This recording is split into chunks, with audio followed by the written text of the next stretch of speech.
As arguably the face of the Atlanta Hawks, Jalen Johnson has went from a player only averaging 5 minutes a game near the end of the bench to one of the NBA's brightest rising all-stars. He has helped the team rebuild its identity, especially when Trae Young was traded to the Wizards in January 2026, with the Hawks making it to the postseason after missing in 2024 and 2025. Johnson's blend of athleticism, scoring efficiency, and two-way versatility as a forward makes him one of the only few players in NBA history to average at least 22 points, 10 rebounds, and 7 assists, along with names like Wilt Chamberlain, Oscar Robertson, and Nikola Jokic. The fact he's spectacular at reading plays, can effectively guard 4 positions from PG to PF, his ability to drive to the rim, all are important parts of Johnson's game which are quite interesting.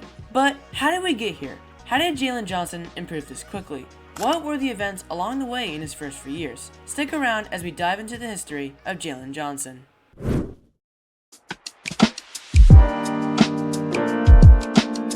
Jalen Johnson was born on December 18, 2001 in the city of Wausau in Wisconsin. As a kid, Johnson was introduced to basketball rather quickly. His parents, Rod Sr. and Stacy, had played D1 basketball at UW-Milwaukee, which created a background that would be important for Johnson to thrive playing. Jalen grew up as a middle child among others who all played. His earliest memories were competing against his older brother, Rod Jr., and eventually his younger brother, Kobe. His parents often recount that the determination Jalen shows now was evident when he was a toddler, fueled by trying to keep up with his older brother.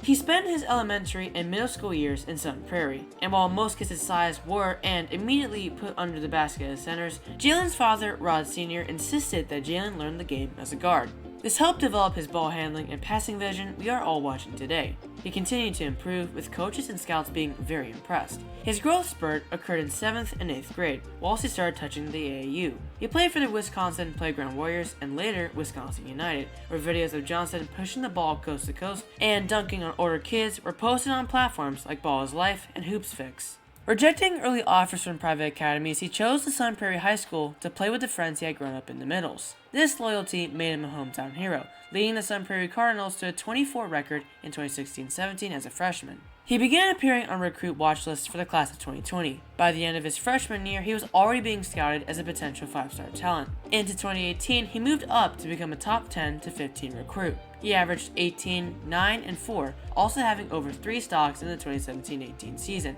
leading Sun Prairie to a 25-2 record, and the following one, things rose even more. Moving to Nicollet High School, his stats bursted to 20, 11, and 6, and they finished 27-1, winning their first ever WIAA Division II state championship. Johnson was invited to the EYBL League in the summer, and he proved scouts that he could live up to tougher, best talent in the country level competition. He finished 8th in the league in assists and 7th in rebounding, while scoring 17.2 PPG on nearly 50% shooting. Some of these scouts even made comparisons to Ben Simmons for his size to playmaking ratio, labeling him as one of, if not the best point forward in the class of 2020. On July 4th, 2019, Johnson committed to Duke University, and at the time of his commitment, he was ranked as high as 3rd in the nation by ESPN. His first game with Duke was spectacular.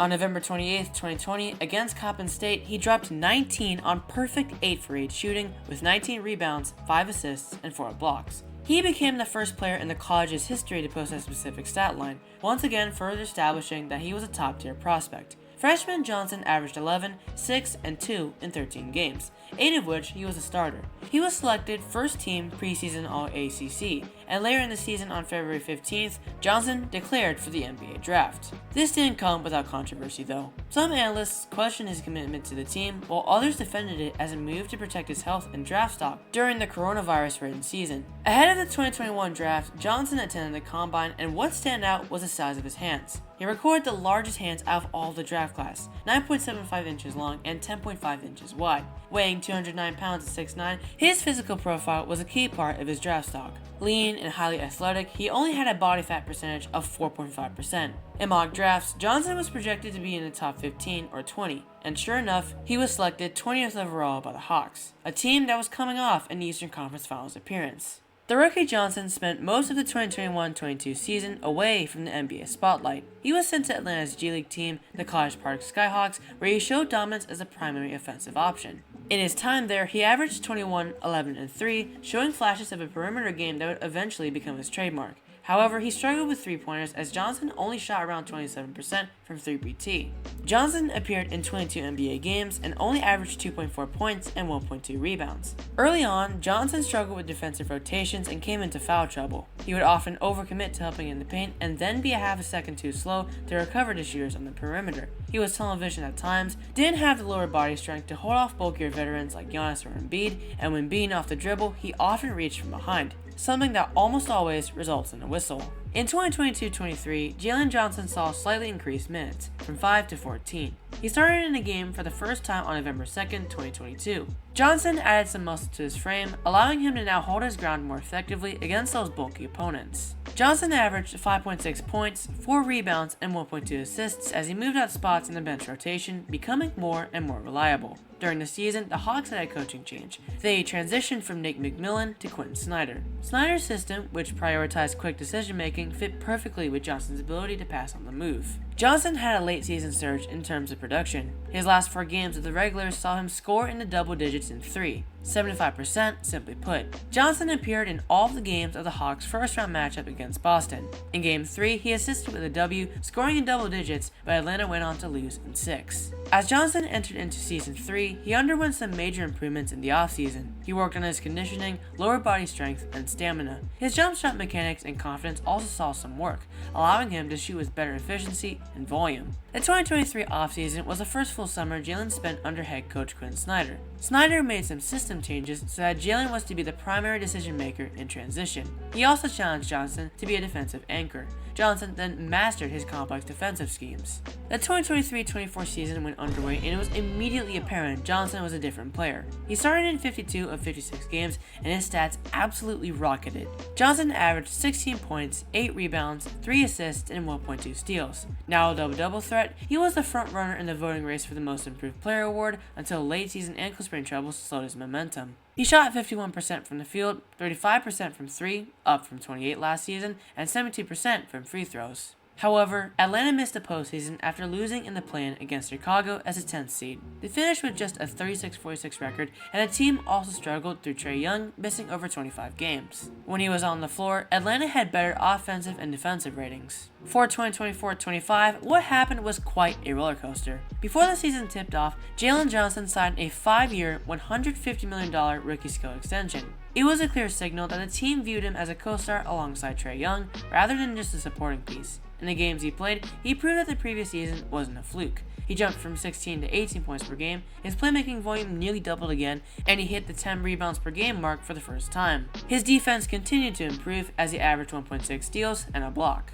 Johnson's momentum kept growing until unfortunately he suffered a torn labrum on January 28, 2025, bringing his season and expectations of his first All-Star appearance to an end. The injury required surgery, and that meant he only played in 36 games. But interestingly, late in the 2024-25 season, the narrative around the Hawks began to shift towards Johnson becoming the franchise player and not just a co-star. People started realizing that the era of Trae Young had reached its ceiling. Because of Johnson's point forward abilities, questions went from how does Jalen fit with Trae to how much better is Jalen without Trae. It became clear that the team's best path forward was a makeover centered on Johnson's versatility rather than a ball-dominant guard. With the narrative shift being talked about, trade rumors of Trae Young began spreading like wildfire. Analysts pointed out his defensive limitations in his max contract, which caused his trade value to slip. Additionally, his archetype was starting to clash with the modern, versatile system Coach Quentin Snyder wanted to build around Jalen Johnson. So, during the 2025-26 season, the Hawks organization pulled the trigger. While Jalen Johnson was now in superstar territory, averaging an impressive 23, 10, and 8 up to January, Trae Young was traded to the Wizards. With Young out of the way, Johnson had all of his time to shine. On November 13, 2025, Johnson posted an incredible stat line: 31, 18, and 14 with 7 steals. Johnson is the only player in history ever since steals were tracked beginning in 1973 to record those lines in a game. Before the trade, the Hawks' record in games with Young was a piss-poor 2-8. Without Young, it was 17 and 13. They were 19 and 21 when they pressed the button, and after the All-Star break where Johnson was named to the ASG for the first time, the Hawks began a run where they won 20 of their last 26 games. outperforming the Pistons, Nuggets, and the Celtics in that period. They ran back to the 6th seed, getting out of the play-in zone, and Johnson finished the season averaging 22, 10, and 7 on 48% from the field, 35% from 3, and 78% from FT. The Hawks faced off the Knicks in round 1. Atlanta initially took a 2-1 series lead, with Johnson having a double-double in game 3. However, the Knicks turned their wheels. They blew out the Hawks in game 4, 5, and most notably 6, where at one point they led by as much as 61 points. Johnson averaged 19, 7, and 5 throughout the series. Johnson's impressive 2025-26 season has made fans say that he was a top 15 player in the league. The momentum of the Hawks late in the season led Johnson to appear in the MVP ladder. At the end of the regulars, Johnson was as high as 7th, with the last ladder edition saying that his all-around ability was almost unmatched. Today, Johnson is a very exciting superstar with years ahead of him to keep blossoming. The Hawks front office views him as a future MVP winner, and the consensus among league insiders is that Johnson is the only untouchable player on the roster. Now, what do you guys think? Will Jalen Johnson ever get a ring, or will he ever win an MVP award? Put it down in the comment section below. Anyways, I'm some random Xander. This is it for the video, and remember guys, stay random. Goodbye.